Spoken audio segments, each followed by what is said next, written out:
Hello, ladies and gentlemen, and welcome aboard to Ironside Sheets. Today, we're going to be talking about The Ocean at the End of the Lane by Neil Gaiman.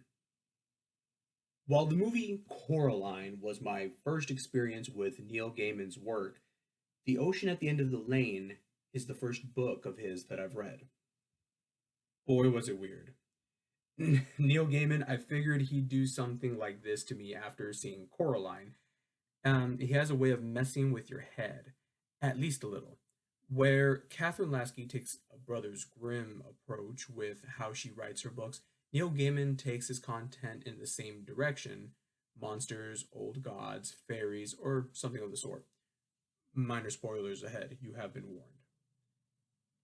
The Ocean at the End of the Lane starts with a man at a funeral.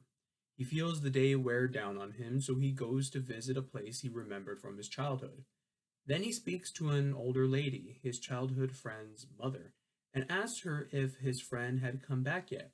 He gets enough of an answer to satisfy himself, then he goes and visits the pond at the end of the lane that his friend called an ocean.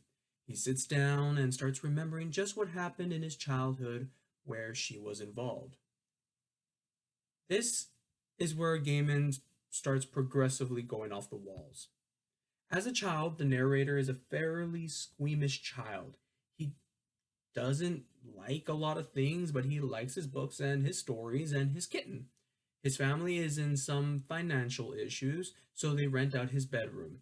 Person after person comes through, staying just long enough to leave a sucky impression when an opal miner comes in and runs over the kitten.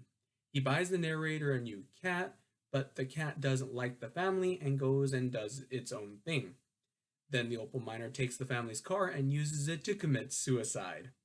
The narrator isn't really affected by the death. He saw the man's dead body, but it didn't affect him directly, other than his comic being beneath the corpse.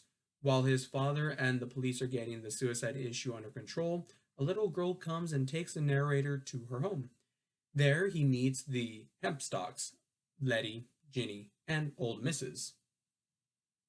The narrator is largely unreliable throughout the book because of his age. He is an older adult in his 40s. In his memories, he is 7, still learning about the world. But he learns more than what most children bargain for. He learns about creation and those who are above the simple laws of life and death. Letty is what you expect a forward and confident child to be at first.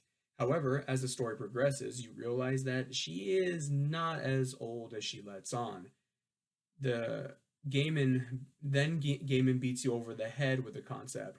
Then she is as young as can be, older than any mortal. You know she knows more and has experienced more than you, but young for what she is. You know she knows less and has less experience than old Mrs. Hemstock. Ginny, the mother role to Letty, fills an odd role in this book. She clearly knows more than Letty, but less than old Mrs. Hemstock. However, unlike in real life, where young adults tend to know more about the world as it currently is and can impact it, this is not the case with Ginny. In The Ocean at the End of the Lane, Ginny is older, wiser, and more powerful, but even by Letty's standards is not considered a grown-up.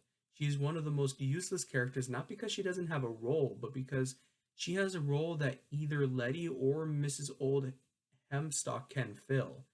What she does do is accept, love, and support, which to the narrator in his emotionally damaged state is more important than it seems at the surface.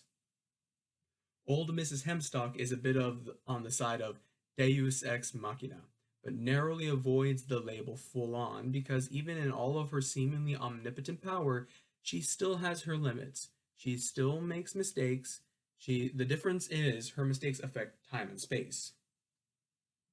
Gaiman explores what it means to be human and the idea of there is no such thing as perfection.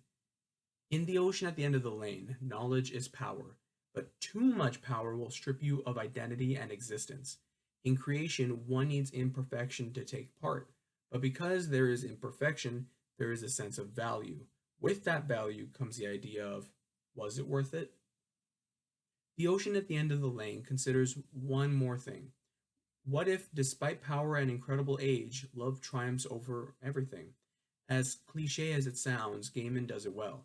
You feel the characters' emotions when they make decisions that impact someone they love, and you feel when that love is absent. This is an excellent, if not odd, read.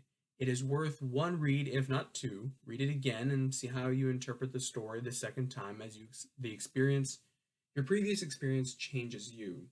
I got through this review by listening to Metallica's Unforgiven 3 on loop. No collaboration, no sponsorship, it's just a good song that I listened to. Thanks for listening.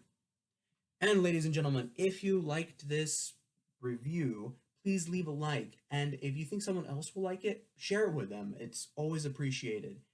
And if you feel particularly awesome, you may even consider subscribing. But other than that, thanks again, ladies and gentlemen, and have a great day.